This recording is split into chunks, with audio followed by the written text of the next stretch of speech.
Si cette année a été remplie de situations karmiques, que tu as vécu des déceptions, des rejets, des trahisons que tu pas vu venir, peut-être que tu as vécu des ruptures, des séparations, ça peut être en amitié, en amour, dans ta famille, et ces situations ont réveillé et ont remis à la surface des blessures du passé que tu pensais soit avoir réglées ou que tu étais peut-être même pas conscient d'avoir.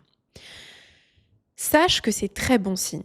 C'est le signe que ton âme est prête à expandre à un niveau supérieur d'abondance, de richesse, d'épanouissement et d'alignement. Il faut comprendre que l'année 2025, ça a été une année neuve, une année de fin de cycle. L'année 2026, c'est une année 1 et c'est le début d'un nouveau cycle. Donc cette année, si tu as vécu un ouragan, une tempête, un tsunami émotionnel de situations que tu pensais jamais vivre avec certaines personnes, il faut que tu comprennes que c'est une bénédiction de Dieu. Le Créateur t'a mis des situations, t'a mis en face de certaines ruptures, de certaines personnes pour faire un nettoyage énergétique. C'est un rituel de passage pour que tu puisses ouvrir une nouvelle page, pour que tu puisses commencer un nouveau chapitre. Un chapitre où tu fais peau neuve, où tu peux accéder à une version de toi complètement différente. Il va falloir faire une purge. Il va falloir remettre à la surface toutes les blessures, tous les schémas de ton passé que tu n'as pas encore réglés. Pour que premièrement, tu puisses en prendre conscience et deuxièmement, tu puisses t'en libérer définitivement. Quand ton âme a été choisie, quand tu as été choisi pour briser des générations et des générations de schémas répétitifs, de traumatismes qui se sont transmis dans ta lignée familiale, il faut que tu comprennes que tu seras beaucoup plus éprouvé que la majorité des gens. Il y a un groupe d'âmes particulières qui sont souvent des personnes très empathes, très hypersensibles, qui vont être particulièrement éprouvées. Ces âmes-là, c'est des âmes qui ont tendance à se sacrifier, qui ont tendance à s'oublier, à être dans le don presque exagéré de soi dans le but de guérir, de réparer, parce qu'elles ont en réalité un rôle réparateur. Tu sais au fond de toi que tu as un don de guérison, que tu as un don de réparation, que tu as un don unique à offrir au monde. Peut-être que c'est à travers ton art, peut-être que c'est à travers un métier particulier, peut-être que c'est à travers un business, peu importe, mais tu le sens au fond de toi. Et donc dans cette vidéo, je vais te partager 7 règles d'or pour faire en sorte que ton année 2026 soit l'année de toutes les manifestations pour toi. Que tu puisses en 2026 manifester absolument tout ce que tu désires, faire un saut quantique et permettre à ton âme d'accéder au niveau de richesse, d'abondance, d'alignement et d'épanouissement qu'elle est venue chercher. Pour ceux qui ne me connaissent pas, je m'appelle Mariam Gaderi et j'accompagne les femmes ambitieuses à manifester un niveau de richesse, d'abondance et d'impact illimité. Les femmes qui sentent et qui savent au fond d'elles-mêmes qu'elles sont appelées et qu'elles sont nées pour avoir un impact dans le monde, pour libérer, pour guérir un peu plus le monde à leur échelle et à leur manière. Dans cette vidéo, je ne vais pas juste te donner un boost de motivation ou te faire du blabla que tu entends partout sur Internet. Je vais te donner 7 règles, 7 lois universelles du succès qui feront de ton année 2026 l'année où tu propulses ta richesse, ton impact et ton influence.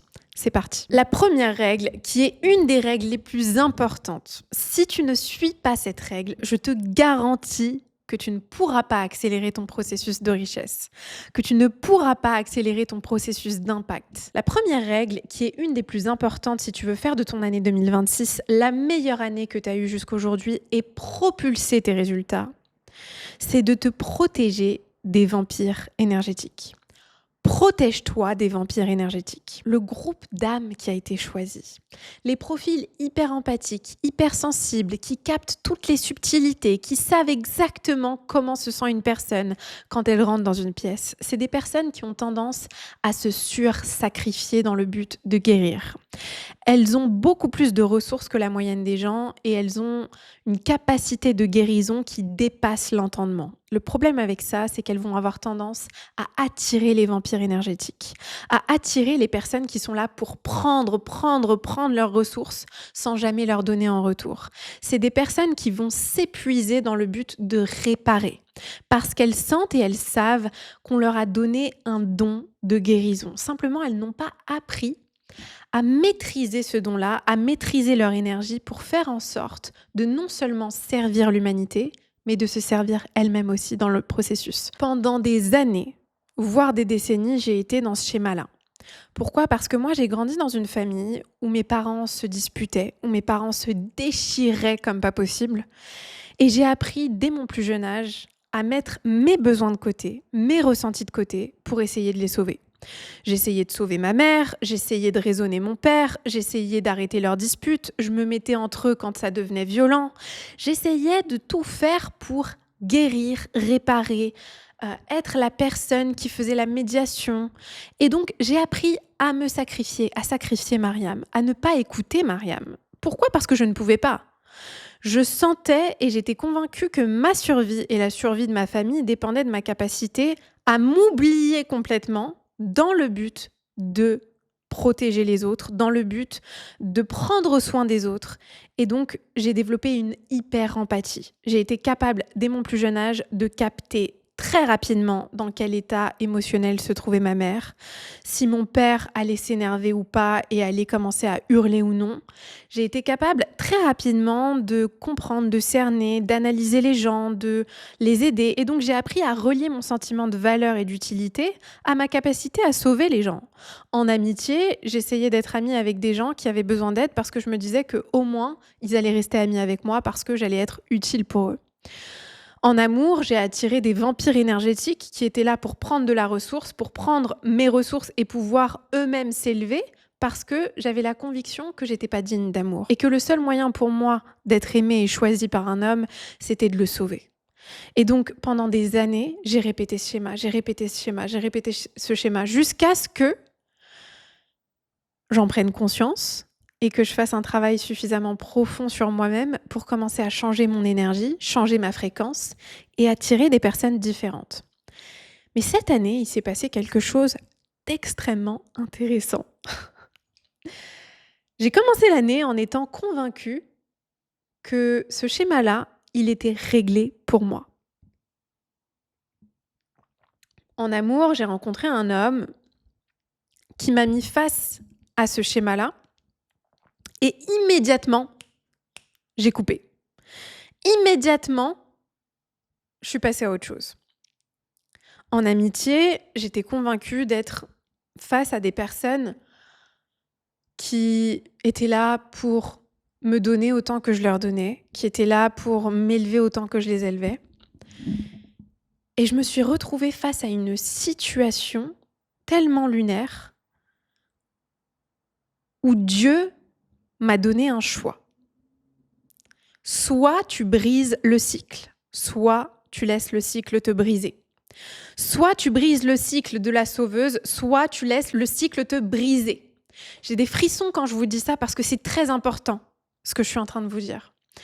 C'est très important parce que en tant que femme particulièrement, on est beaucoup à avoir appris à se sacrifier dans le but de sauver les autres. On nous a appris que notre valeur, notre sentiment de valeur, de puissance, d'utilité était relié à notre capacité à sauver. Quand j'ai été face à cette situation, l'ancienne Mariam a essayé de s'agripper. L'ancienne Mariam a essayé de rester en place et de me dire non, tu peux la sauver, tu peux la sauver, tu peux la sauver, tu peux la sauver. J'ai été face à une situation qui m'a remis dans la même maison dans laquelle j'ai grandi. Mais c'était une maison différente. C'était des personnes différentes. C'était des prénoms différents. C'était des apparences différentes. J'ai des frissons quand je vous dis ça, mais j'ai été face à la petite Mariam qui cherche à sauver sa maman, qui cherche à faire en sorte que ses parents arrêtent enfin de se détruire. J'ai été face à la petite Mariam qui voulait que sa mère soit indépendante, que sa mère se choisisse, que sa mère reprenne son pouvoir, que sa mère arrête de laisser un homme définir sa valeur et qui elle était et de quoi elle était capable. Et j'ai essayé encore une fois, jusqu'à ce que ça aille trop loin. Et là, il s'est passé quelque chose de magique, c'est que avec la coopération de ma mère a réussi à me faire voir que j'étais en train de répéter un schéma. Et elle m'a dit, soit tu te choisis, soit tu choisis cette personne. Quel choix tu vas faire? Je sais que Dieu m'a mis face à une situation où j'avais encore une fois le choix. L'univers nous met toujours face à des situations qui ne sont pas des tests. C'est jamais un test pour savoir si tu vas enfin briser le cycle. C'est une opportunité. Et l'opportunité se représentera. L'opportunité se représentera jusqu'à ce que tu la saisisses. Pourquoi? Parce que l'univers, parce que Dieu, parce que la source t'aime tellement qu'il te remettra l'opportunité encore et encore et encore et encore jusqu'à ce que tu la saisisses. Et je l'ai saisie. J'ai réussi à la saisir. J'ai réussi à la saisir et je me rappelle que je tremblais, j'avais peur, je me sentais pas bien, je culpabilisais parce que l'ancienne Mariam culpabilisait. Et en même temps, je sentais que c'était la voie, la décision à prendre pour que enfin je brise ce cycle.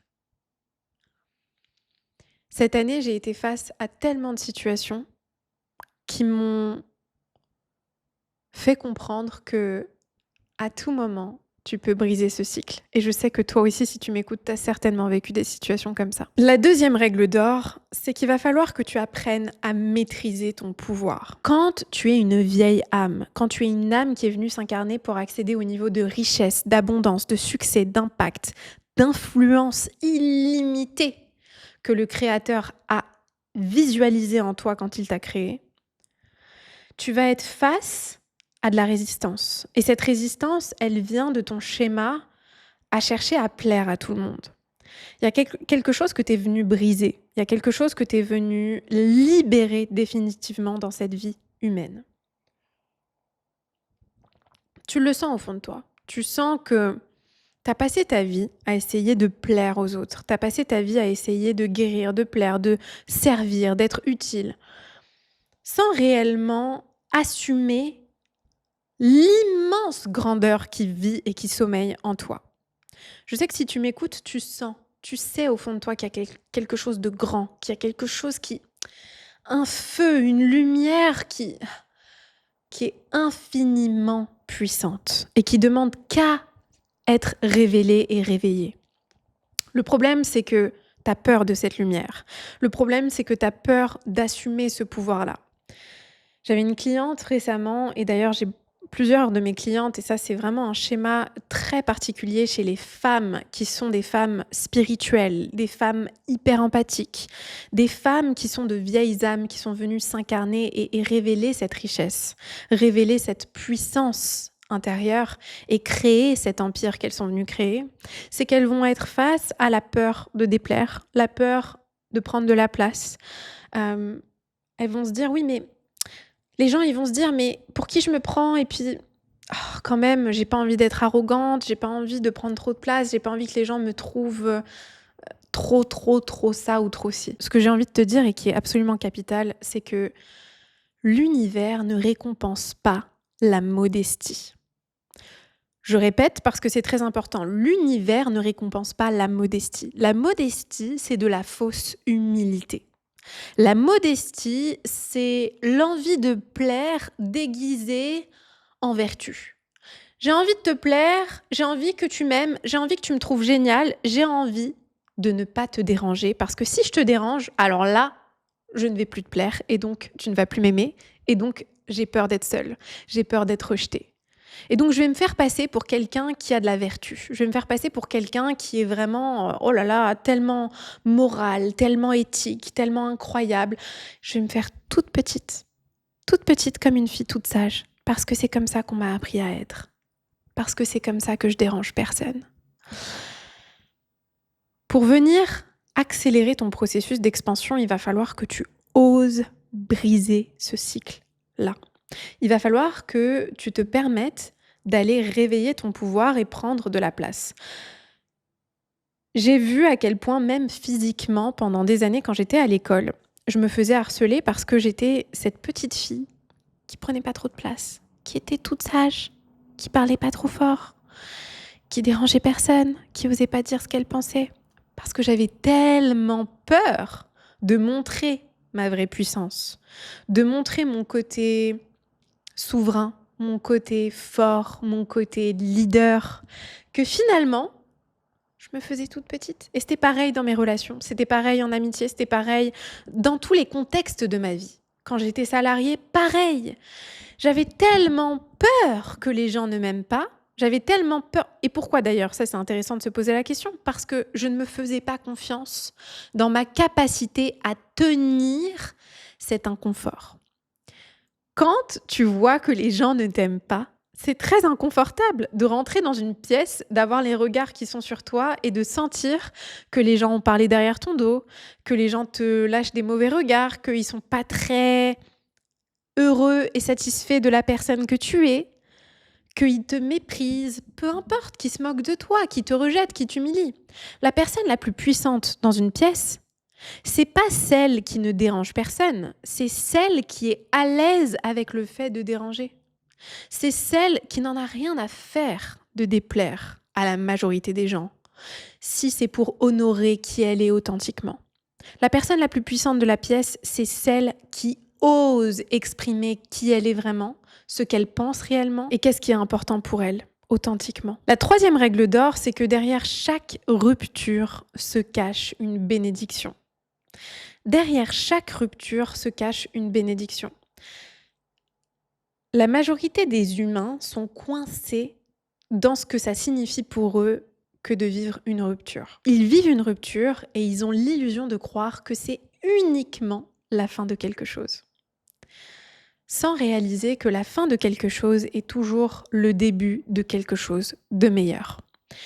La fin de quelque chose est toujours le début de quelque chose de meilleur. Le problème, c'est que si tu n'as pas la foi, si tu n'es pas connecté au Créateur, si tu n'es pas connecté à la source divine du tout, tu vas rester coincé dans cette vision terrestre de ce que c'est que tu es en train de vivre actuellement. Je suis en train de vivre une rupture. Moi, j'ai vécu des ruptures cette année, des ruptures amicales, des ruptures familiales qui ont été d'une violence inouïe, d'une violence que je n'aurais jamais cru possible. Et surtout, d'une certaine brutalité dans le sens où j'ai rien vu venir, pour être honnête avec vous. J'ai rien vu venir pour beaucoup de situations que j'ai vues cette année se dérouler devant mes yeux. Et ce qui m'a permis d'avancer avec fluidité, d'harmoniser avec ce qui était en train de me tomber dessus et de ne pas résister, de ne pas être dans la lutte, dans la force, dans la souffrance, c'est de réaliser que c'était une bénédiction cachée, que j'étais en train de vivre une purge énergétique, une purge relationnelle qui allait me permettre de donner naissance à quelque chose de beaucoup plus grand. Parce que tant que tu gardes dans ton placard toutes ces relations, toutes ces choses, toutes ces énergies du passé qui te desservent, comment est-ce que tu veux faire de la place pour l'abondance? Comment est-ce que tu veux faire de la place pour la richesse, pour l'impact, pour l'influence, pour toute cette liberté, cette joie, cette légèreté, cette magie que tu veux créer dans ta vie? Tu peux pas. Et donc, c'est absolument fondamental de comprendre et d'intégrer ce principe-là. Maintenant, la quatrième clé que je veux te donner, c'est que ton plus grand frein à ton saut quantique, c'est ton besoin d'être compris par tout le monde. Quand j'ai réalisé que j'étais un profil atypique, que j'étais quelqu'un qui sort de la masse, et que j'ai vraiment assumé cet aspect-là de moi, que j'ai plus essayé de rentrer dans le moule, de parler comme tout le monde, d'être comprise par tout le monde. Aujourd'hui, quand je parle du Créateur, de Dieu, de manifestation, de saut quantique, je sais qu'il y a beaucoup de gens qui vont se dire que je suis tarée. Il y a beaucoup de gens qui vont se dire que je vis dans un monde parallèle. Il y a beaucoup de gens qui peuvent se dire que je débloque complètement.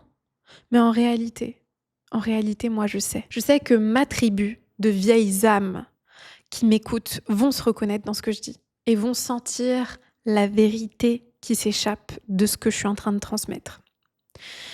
Quand tu essayes d'être compris par tout le monde, quand tu essayes d'avoir la validation de tes parents, de ta famille, de tes frères et sœurs, de ton partenaire, de tes amis, de tout le monde autour de toi, tu te corromps et tu te trahis toi-même. Parce que la vérité, c'est que si tu étais réellement convaincu de qui tu es, si toi-même, tu sens au fond de toi de par quelle source tu obtiens les informations que tu as, de quelle source tu es inspiré à créer ce que tu es en train de créer, tu n'as pas besoin d'être compris par tout le monde.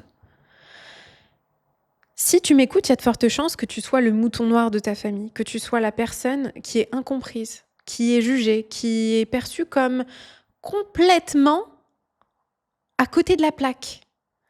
Peut-être que tes parents se disent que tu es un échec ou que tu vas être un échec dans ta vie. Peut-être que tes profs à l'école t'ont jugé. Peut-être que tu te faisais harceler à l'école comme moi. Peut-être que tes amis parlent derrière ton dos et que tu sais au fond de toi qu'ils ne te comprennent pas. Mais c'est pas grave. Il faut toujours te poser une question. Et il y a vraiment un framework qui m'a complètement transformée quand je l'ai intégré, quand je l'ai compris, c'est que si tu es face à une personne dont la vie ne t'inspire pas, si tu es face à quelqu'un où tu te dis pas je rêve de vivre sa vie, je rêve d'être énergétiquement là où il est, pourquoi est-ce que tu chercherais à être compris par cette personne? Si tu es face à quelqu'un pour qui tu ne ressens aucune inspiration, aucune réelle vibration, admiration, pourquoi est-ce que tu chercherais à être compris par cette personne? Pourquoi est-ce que tu cherches à être compris de gens que toi-même tu ne comprends pas? Toi-même, tu ne les comprends pas. La réalité, c'est que si tu les comprenais, si toi-même tu avais envie d'être comme elles, tu chercherais même pas à être compris par eux parce que tu saurais qu'ils te comprennent sans même que tu aies besoin de dire un mot. Tu le saurais, tu sentirais dans ton cœur et dans ton âme que cette personne te comprend. Beaucoup trop souvent, on cherche à être validé par des personnes qui n'ont pas fait le chemin que nous, on s'apprête à emprunter. Pendant longtemps, quand j'avais des idées, quand je voulais faire quelque chose, j'en parlais à mes amis, j'en parlais à des gens autour de moi et je voulais être compris par des personnes qui finalement n'auraient jamais pu me comprendre. Jamais. Parce qu'on vivait dans des univers parallèles. À l'intérieur, dans ma tête, je vivais dans un autre monde et elle dans un autre monde.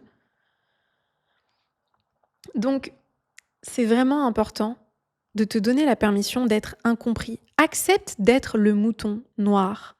Sache que c'est un excellent signe quand tu n'es pas compris par la majorité des gens, quand tu es rejeté, quand tu es jugé par la masse, c'est que tu es à la bonne place. C'est que tu es à ta juste place. C'est que tu as eu le courage de suivre ton chemin à toi, de suivre la voie du souverain. C'est ce que j'appelle la voie du souverain parce que ça demande de l'audace, ça demande une certaine souveraineté, une certaine puissance personnelle de suivre une voie que la majorité des gens ne suivront jamais, que ton oncle et tes cousins, cousines ou peu importe les gens autour de toi, que tes collègues ne comprendront pas. Ça demande une réelle puissance, un leadership que la majorité des gens n'ont pas. Donc, au lieu de chercher à te fondre dans la masse, accepte d'en sortir. La 5e règle que je veux te donner, c'est qu'il va falloir que tu comprennes le langage de l'argent. L'argent, c'est une énergie. Il y a vraiment quelque chose que j'ai compris cette année sur l'argent parce que j'ai réussi à manifester des sommes d'argent avec une fluidité, avec une aisance que je pensais vraiment pas possible. Parce que j'ai compris que l'argent, c'est un jeu énergétique. L'argent suit ton niveau de certitude. L'argent suit l'énergie du pouvoir. Et pourquoi est-ce que c'est autant important de cultiver ta foi? Parce que la foi, c'est la vibration la plus élevée que tu puisses incarner et vibrer à l'intérieur de toi. La foi, c'est la vibration du pouvoir. Le véritable pouvoir, c'est la foi. Et l'argent suit le pouvoir. L'argent suit toujours le pouvoir. Et le pouvoir, en fait, c'est ça qui est intéressant, c'est que la plupart des gens pensent que c'est l'argent qui te donne du pouvoir. La réalité, c'est que c'est ton pouvoir personnel qui crée l'argent. L'argent est déjà accessible en abondance partout dans le monde. Il existe une abondance d'argent. Une abondance d'argent. Moi, j'ai grandi dans un HLM à Nanterre. Je me rappelle qu'on avait, mes parents récupéraient des meubles déchirés. J'ai encore des vidéos de moi dans cette cité, dans cet HLM à Nanterre, sur un vieux canapé en mousse déchiré et délabré, parce que mes parents n'avaient pas d'argent. Et à ce moment-là de ma vie et pendant un petit moment, j'étais entourée de preuves que l'argent n'était pas abondante, que cette énergie d'argent n'était pas abondante, qu'il manquait de l'argent, que c'était dur d'avoir de l'argent, que c'était dur parce que je voyais parfois, même pour 1 € pour acheter du pain, c'était compliqué. Donc j'avais tellement de preuves que l'argent n'était pas là, que c'était difficile d'en avoir. Ce qui a fait toute la différence pour moi, c'est petit à petit, au fur et à mesure de mon parcours, de réaliser que l'argent, c'est juste une énergie. Et que quand tu t'alignes à la bonne fréquence, quand tu es dans ta bonne mission, dans ta bonne place, et que tu cultives ta foi, et que tu as la certitude que ce que tu es en train d'entreprendre a de la valeur, que tu es en train de devenir excellent dans ce que tu es en train d'offrir au monde, et que cette excellence va t'amener de l'argent. L'argent suit.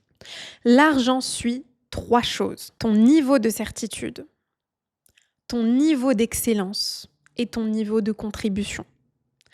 Plus tu es certain, plus tu es excellent, plus tu contribues, plus l'argent afflue. Quand je regarde des profils comme Cédric Grolet, comme Michael Phelps, comme Serena Williams, comme Jeff Bezos, tous ces profils-là, c'est des profils qui ont créé quelque chose. Ça peut être de la création artistique avec les pâtisseries. Ça peut être un sport. Ça peut être un produit ou un service. Ça peut être peu importe. Toutes ces personnes ont ces 3 éléments en commun. Excellence, certitude dans l'exécution et contribution, service au collectif. Quand tu sers, quand tu es dans le service, dans la contribution, que tu es excellent, que tu deviens excellent, bien sûr, on commence tous quelque part, et que tu as la certitude de contribuer et de devenir excellent, l'argent suit.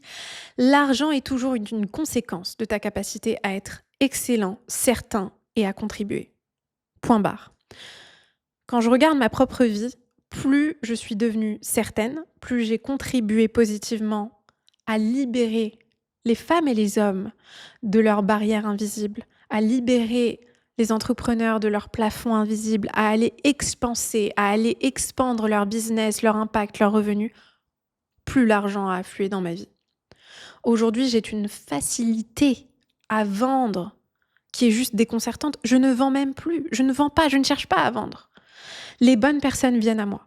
Elles viennent dans mon espace. Elles se calibrent à moi avec fluidité. Quand tu regardes les profils que tu admires le plus, tu verras toujours ces 3 éléments-là et tu verras toujours qu'ils ont une facilité déconcertante à recevoir de l'argent. Pas parce qu'ils cherchent l'argent, mais parce que l'argent les cherche. L'argent les cherche. L'argent te cherche quand tu es face à ces 3 éléments et en alignement complet avec ces 3 éléments. Maintenant, la 6e règle d'or que je vais te partager, c'est de maîtriser la loi de l'harmonisation. Une clé de manifestation qui est indispensable, c'est de comprendre que la majorité des gens cherchent à fuir la souffrance. La majorité des gens pensent que la manifestation, c'est être tout le temps positif, c'est voilà, la vie est tout le temps belle, je vis dans un petit nuage, j'ai jamais de problème, et petit bonheur, la chance, et tout va bien, et puis voilà. C'est pas ça la manifestation. Faire un saut quantique, c'est pas ça. Quand tu es dans le processus, dans le cheminement de manifestation, il y a une loi absolument essentielle qu'il va falloir que tu maîtrises, c'est cette loi d'harmonisation. Qu'est-ce que c'est que cette loi d'harmonisation ? Cette loi, elle te dit que à tout moment, il y a une dualité dans tout. Ça, c'est un principe que je découvre de plus en plus en lisant le Kybalion et les principes hermétiques, les 7 principes hermétiques. C'est que dans tout l'univers, il existe des polarités. En haut, en bas, gauche, droite, chaud, froid. Dans tout ce que tu vas vivre, il va exister 2 faces. Il y a toujours 2 faces à une pièce. Toujours. tu vis des joies, tu vas vivre des peines. Quand tu as une belle journée, tu vas aussi avoir certaines contrariétés. Et ce qui va faire que tu vas vivre une vie magique, une vie riche, que tu vas commencer à manifester et à attirer à toi des opportunités, des sommes d'argent, de la visibilité, de l'impact, de l'influence comme tu n'en as jamais eu auparavant. C'est ta capacité à harmoniser, c'est-à-dire ta capacité à surfer sur la vague. Quand la vague arrive, au lieu de chercher à la fuir et à te tenir comme un piquet et à résister la vague, non, je veux pas qu'elle arrive, je veux pas, tu vas surfer avec la vague, tu vas surfer avec. Tu vas faire en sorte que ce soit plus fluide, que ce soit plus agréable, plus efficace, plus doux pour toi. Ça ne veut pas dire que tu ne ressens pas de peine, ça ne veut pas dire que tu ne ressens pas de tristesse. Je vais te donner un exemple très concret. En cette fin d'année, j'ai vécu une rupture qui a été extrêmement douloureuse pour moi. Une rupture avec quelqu'un dont j'étais très proche. Quelqu'un avec qui je ne pensais pas en arriver là. Vraiment pas. Et au début, j'étais très en colère. Très, très en colère. J'étais résistante. Mais pourquoi? Mais comment elle a pu faire ça? Ça se fait pas, et c'est injuste. Et attends, mais tu te rends compte? Et je voulais que tout le monde me comprenne. Et je voulais qu'on me comprenne. Je voulais qu'on reconnaisse ma peine. Je voulais qu'on reconnaisse l'injustice. Mais c'est injuste. Mais regarde, reconnais ma souffrance. Vois ce qui se passe pour moi. Et ça, c'est des situations qu'on va tous vivre à différents degrés. Peut-être que tu vas acheter ton pain et qu'il y a une femme devant toi qui te regarde mal et qui te parle mal. Peut-être que tu t'es réveillé en retard à un rendez-vous et puis d'un coup, ton mascara, il rentre dans tes yeux et puis tu t'engueules avec ton mari et puis toutes ces petites épreuves, toutes ces petites choses de ton quotidien, ça peut être des petites choses comme ça peut être des plus grandes choses comme moi, ce que j'ai vécu avec cette personne dans ma vie. Dans ces moments-là, on a toujours deux choix. Au début, tu vas ressentir de la colère. Mais la colère, elle dure combien de temps? La colère dans notre corps, elle dure 15 secondes. Je suis prête à parier que, comme moi, la colère dans ton corps, elle dure plus que 15 secondes. Parce que comme moi, tu la nourris, tu la... Et moi, ce que j'ai fait au début, c'est que j'ai beaucoup nourri cette colère. Jusqu'à ce que je réalise une chose.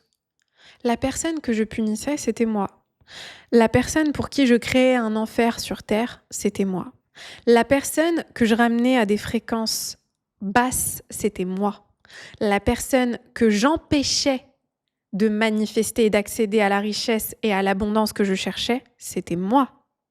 Parce que je me gardais dans des fréquences basses, parce que j'étais dans cet état de souffrance, de colère, de mal-être. Toutes ces choses-là, je les nourrissais. Et à partir du moment où j'ai pris la décision et où je me suis dit, tu sais quoi, cette personne, elle m'a vraiment fait du mal. Cette personne, elle m'a vraiment beaucoup blessée. Beaucoup. Mais je vais essayer d'avoir une approche différente. Je vais pas lui parler. Je veux pas de contact, je veux pas tout ça. Mais ce que je vais faire, c'est que je vais prier pour elle. Je vais prier pour elle. Je vais prier pour nous. Je vais prier pour son bonheur. Je vais la remercier parce que je sais que si elle a eu ce comportement-là avec moi, si ça s'est passé comme ça, c'est qu'il y a un plan divin qui est en jeu et que Dieu l'a amenée à se comporter comme ça avec moi pour mon bien à moi et pour son bien à elle. Je vais remercier Dieu, je vais la remercier elle, je vais me remercier moi et je vais prier pour elle. Et je vais lui souhaiter du bien, je vais lui souhaiter tout ce qu'il y a de meilleur dans ce monde. Et au moment où je fais ça, j'harmonise avec l'univers. Parce que même si je ressens de la tristesse, encore aujourd'hui, je ressens de la tristesse. Encore aujourd'hui, j'ai des pics de colère, mais j'arrive à shifter. Je shift. Je reviens dans mon cœur, je reviens dans mon centre et je dis merci. Merci mon Dieu pour cette situation. Merci mon Dieu pour cette tristesse. Merci mon Dieu pour cette croissance, cette expansion. Merci mon Dieu, parce que je sais que si cette personne s'est comportée avec moi comme ça, c'est qu'il y avait une raison. Merci à elle. Je lui souhaite du bien, que Dieu l'aide, que Dieu la guide, que Dieu lui donne tout ce que son cœur désire, que Dieu l'apaise, que Dieu... Et je parle comme ça. Et je me connecte à cette fréquence-là. Et quand je parle comme ça, quand je pense comme ça, quand je fais le choix conscient et intentionnel, parce que c'est un choix, que tu le veuilles ou non, c'est un choix. Quand je fais ce choix-là, je m'enrichis moi-même. Quand je fais ce choix-là, je choisis de rendre riche Mariam. Riche émotionnellement, riche spirituellement, riche à l'intérieur de chacune de mes cellules. Parce que au lieu de m'appauvrir, au lieu de me sentir pauvre de cette situation, je m'enrichis de cette situation. Je reconnais que cette situation, elle est là pour moi et non contre moi. Que cette situation n'est pas en train de me prendre quelque chose, elle est en train de me donner quelque chose. Et au lieu de lutter, d'aller à l'encontre, de résister, je surfe.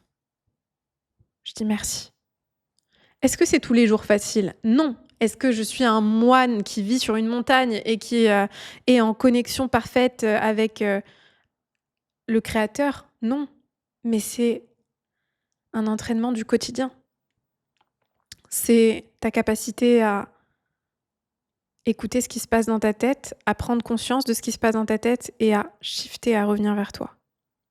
Et à faire le choix de nourrir la version supérieure de toi. Et la 7e et dernière règle, c'est apprends de ceux qui ont déjà fait le chemin. Beaucoup trop souvent, on se dirige vers des personnes qui n'ont pas fait le chemin qu'on veut prendre. Un enfant apprend à marcher parce qu'il est au contact d'adultes qui savent marcher. Imagine qu'un enfant soit entouré d'enfants. Est-ce que tu penses que si un enfant était entouré d'enfants, il apprendrait un jour dans sa vie à marcher? Probablement pas. Ce qui va faire qu'un enfant va apprendre à marcher, c'est qu'il va être entouré de personnes qui ont appris à marcher et qui marchent. Beaucoup trop souvent, tu cherches les réponses à tes questions chez des personnes qui n'ont pas fait le chemin. Beaucoup trop souvent, tu vas croire que c'est les gens que tu aimes, les gens en qui tu as confiance, les gens qui sont dans ton entourage familier qui vont te donner les réponses et qui vont te guider sur un chemin qu'ils n'ont jamais entrepris eux-mêmes.